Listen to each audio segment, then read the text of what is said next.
कैसा लगेगा अगर हम एक गाड़ी लेने के लिए जा रहे हैं, प्राइस फाइनल हो चुका है, पेमेंट हो चुकी है, ऑनलाइन सब कुछ कंफर्म हो चुका है, रिसिप्ट हमारे हाथ में है, फाइनल पेमेंट हो चुकी है पूरी की पूरी। फिर हम जब गाड़ी लेने के लिए जा रहे हैं ना, तब हमें शोरूम की तरफ से बताया जाता है कि आपको 1 लाख रुपए और देने पड़ेंगे। किस चीज के देने पड़ेंगे? वो ना प्राइस जो हमने पहले आपको बताया था वो गलत था। कैसे गलत था वो हमें नहीं पता, मतलब ये शोरूम की तरफ से कहा जाए और आपको गाड़ी देने से मना कर दिया जाए। अगर आप 1 लाख रुपए और देंगे तो ही आपको गाड़ी मिलेगी, वो वाला प्राइस नहीं था जो आज का प्राइस है ना, वो प्राइस है। और रीजन पूछा जाए तो भी नहीं बता रहे हैं। एक कस्टमर के साथ ऐसा ही हुआ है। मैं कुछ सीरीज बना रहा हूँ इस टाइप की, जहां पर अलग अलग शोरूम में कस्टमर के साथ अच्छा बुरा कुछ ना कुछ व्यवहार होता ही रहता है। तो इन कस्टमर के साथ क्या कुछ हुआ है, इन्होंने कॉन्टेक्ट किया, शेयर किया, तो क्या शेयर किया, चलिए हम वो सारी बात कर लेते हैं। और अगर आपको भी कुछ ऐसा शेयर करना, अच्छा बुरा जो भी है, छोटा है बड़ा है, वो आप मुझे कांटेक्ट कर सकते हैं। हेलो, मेरा नाम है अमित और आप देख रहे हैं डेली ऑटो लाइफ। अब मुझे जिसने कांटेक्ट किया ना, वो आर्मी में है। आर्मी के लिए हमें पता है CSD एक ऑप्शन होता है, उनके लिए थोड़े कम प्राइस में गाड़ी मिल जाती है, कुछ टैक्सेस उन पर नहीं लगते हैं। उन्होंने ऑनलाइन अपने लिए गाड़ी सर्च की, क्योंकि वो वेबसाइट में उनको पता लग जाता है CSD का क्या रेट है। उन्होंने सिट्रोन की तरफ से एयर क्रॉस जो गाड़ी आती है उसका बेस वेरिएंट 1.2 जो यू वेरिएंट करके आता है वो उन्होंने पसंद किया। अगर मार्केट में उस वेरिएंट का हम एक शोरूम प्राइस देखते हैं तो वो हमें लगभग 8,62,000 रुपीज के आसपास दिखता है। जब उन्होंने ऑनलाइन कैंटीन की वेबसाइट या एक अलग अलग वेबसाइट होती है वहां पर सर्च किया, तो उस गाड़ी का प्राइस जो था ऑनलाइन, देखिए टैक्स वगैरह सब कट के आ जाता है, CSD में कौन सी गाड़ी अवेलेबल है कौन सी नहीं है वो सब वहां पर आ जाता है। वहां पर उस गाड़ी का प्राइस उनको मिला 6,65,060 रुपीज। ये मई 2025 की बात है। उनको ये गाड़ी पसंद आई, रेट उनको अच्छा लगा, उन्होंने उसको फाइनल कर दिया। ऑनलाइन उन्होंने पेमेंट की, सब कुछ अप्रूव हुआ। फिर वो CSD के पास गए, वहां से उन्होंने कंफर्मेशन ली। कंफर्मेशन लेने के बाद उनका चालान वगैरह जो बनता है पेमेंट का, वो बन गया और ट्रांसफर कर दिया गया कि आप डीलरशिप पर जाकर गाड़ी ले सकते हैं। डीलरशिप के पास गए मई में, उस टाइम पर वो गाड़ी अवेलेबल नहीं थी। सर गाड़ी आएगी, हम आपको इन्फॉर्म कर देंगे, जल्दी आने वाली है। या फिर वो कहते हैं कि अब हमारे पास डिमांड आई है तो हम आगे से मंगा देंगे। इस तरीके से पूरा जो मई है वो निकल गया। जून 18 के आसपास उनको शोरूम की तरफ से कॉल आई कि जो प्राइस आपको बताया गया है ना, वो हमने आगे कंफर्म किया है, वो प्राइस गलत है। आपको 6,65,000 नहीं, 7,70,416 रुपीज देने हैं। मतलब 1,05,000 रुपए एक्स्ट्रा आपको देने हैं, तब आपको गाड़ी मिलेगी। पूछा गया शोरूम से ऐसा क्यों है?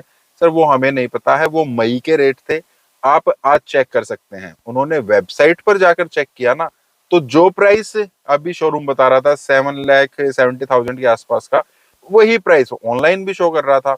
तो उन्होंने बोला नहीं यार, जब मैंने मई में ये किया था उस टाइम का उनके पास स्क्रीनशॉट भी है, ये मैं आपको दिखा रहा हूँ, CSD से मैं इसको अप्रूव करा चुका हूँ, चालान बन चुका है। अब जब प्राइस मतलब गाड़ी देने की बात आई तो आप आज का प्राइस क्यों दिखा रहे हो? तो शोरूम की तरफ से सिंपल सा जवाब दिया गया, सर हमें नहीं पता, अब प्राइस ये है तो आपको यही देना पड़ेगा। अगर आपको गाड़ी लेनी है तो ये प्राइस है, अदरवाइज हम आपको गाड़ी नहीं दे सकते हैं। अब उन्होंने, देखिए शोरूम ने तो हाथ खड़े कर दिए। अब उन्होंने बात की सिट्रो से कि यार ये क्या चीज हो रही है, फोन किया, मेल किया, ठीक है सर हम देखते हैं, हम आपको जवाब देते हैं, ये क्या हो रहा है, ऐसा नहीं होना चाहिए था। एक दिन बीत गया, 2 दिन बीत गए, 3 दिन बीत गए, तो उनको कोई भी इंफॉर्मेशन सिट्रो की तरफ से नहीं आई है। वापिस शोरूम पर गए तो शोरूम वालों का फिर से वही रटा रटाया जवाब, हमें नहीं पता। देखिए आज के टाइम पर भी यही रेट दिखाया जा रहा है, वो फिर से वेबसाइट खोल कर दिखा दे। कस्टमर परेशान हो गया। अब उन्होंने क्या किया, वो CSD के पास चले गए, कैंटीन में चले गए जहां से उनको गाड़ी मिलती है। उन्होंने उनको बोला कि ये सब क्या हो रहा है, तो ठीक है सर, ठीक है देखते हैं, चेक करते हैं। फिर 2 से 3 दिन के बाद उनको मेल आई। अब जब वो ईमेल आई ना, तो वहां पर सारी चीजों का खुलासा हो गया। और खुलासा क्या हुआ वहां पर, ना तो शोरूम की गलती, हाँ थोड़ी बहुत गलती है, वो क्या गलती है वो बताऊंगा। और इस पूरी स्टोरी से ना हमें किस चीज में फायदा होता है, क्या हमें आगे करना है, उस चीज का ज्यादा फायदा हमें आपको पता लगेगा। तो उनको ईमेल आई, उसमें शोरूम की भी गलती नहीं है, कंपनी से ट्रो की भी गलती नहीं है, कस्टमर की भी गलती नहीं है, और CSD जो कैंटीन जिसको हम बोल देते हैं, उनकी थोड़ी बहुत गलती हम मान सकते हैं, लेकिन ज्यादा गलती उनकी भी नहीं है। अब जब उनको मेल आई ना, तो उसमें बोला गया हाँ आपको इतने पैसे देने ही पड़ेंगे। रीजन भी बताया गया था क्या, जो सिट्रो की एयर क्रॉस है ना, वो 4 मीटर से लंबी गाड़ी है। काफी सारी गाड़ियां 4 मीटर से कम होती हैं, काफी सारी गाड़ियां 4 मीटर से ज्यादा होती हैं। और इंडिया में गाड़ियों पर जो टैक्सेशन चलता है ना, वो लंबाई के हिसाब से भी चलता है, ऊंचाई के हिसाब से भी चलता है, इंजन की कैपेसिटी के हिसाब से भी चलता है। 1200 सीसी से नीचे कौन से हैं, 1200 सीसी से ऊपर कौन से हैं, 1500, 2000, अलग अलग कैटेगरी हर चीज की बनी हुई है।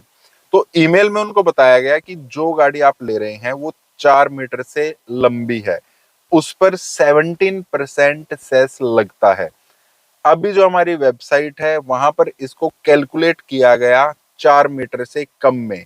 अब 4 मीटर से कम अगर गाड़ी होती है ना, तो वहां पर 1% सेस लगता है। मतलब जो 16% टैक्स का फर्क आ रहा है ना, वो यही है।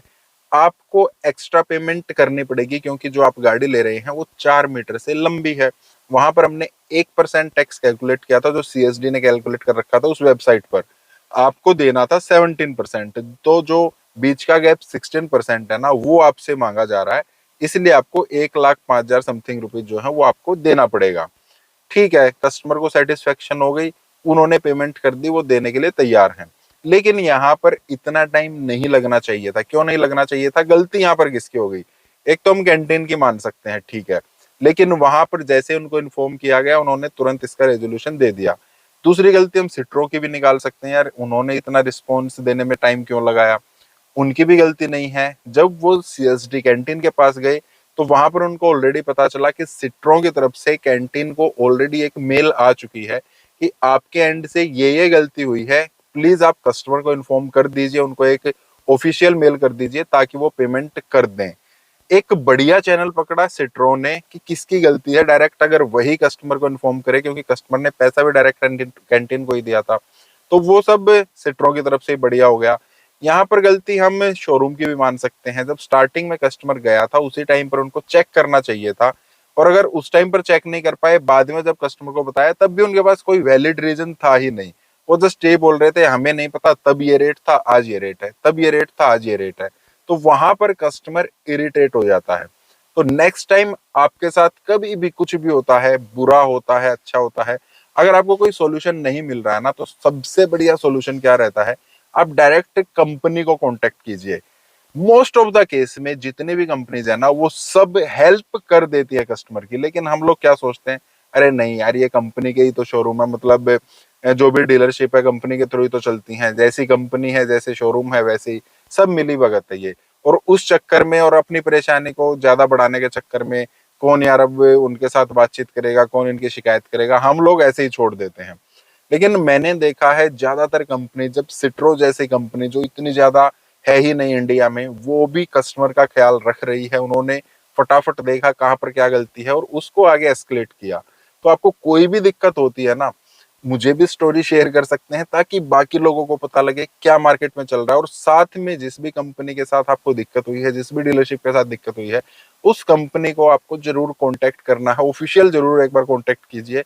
उसके बाद चीजें आपके लिए ज्यादा जल्दी सॉर्ट आउट हो जाती हैं। तो यहाँ पर तो कस्टमर के लिए ठीक रहा, चीजें ठीक हो गई और उन्होंने गाड़ी अपनी ले ली है।